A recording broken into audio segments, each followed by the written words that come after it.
Ilang beses mo na rin bang naisip na hindi ka karapat-dapat dahil sa mga pagkakamali mo sa buhay? Pero sa kabila ng lahat, napansin mo ba na patuloy ka pa ring tinatawag at pinagkakatiwalaan ng Diyos? O Diyos, sa kabutihan mo, ako'y naririto upang magpuri sa iyo.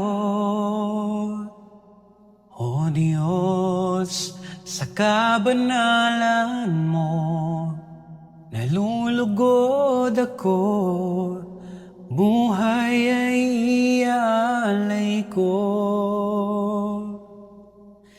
Ikaw lamang ang nagtiwala sa akin, O Diyos, di kita bibiguin. Magtatapat sa'yo, maglilingkod ako, O Diyos, kay buti mo.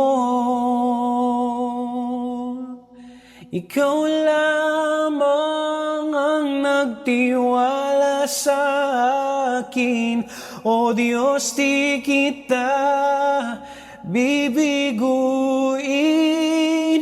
Magtatapat sa'yo, maglilingkod ako, O Diyos, kay buti mo.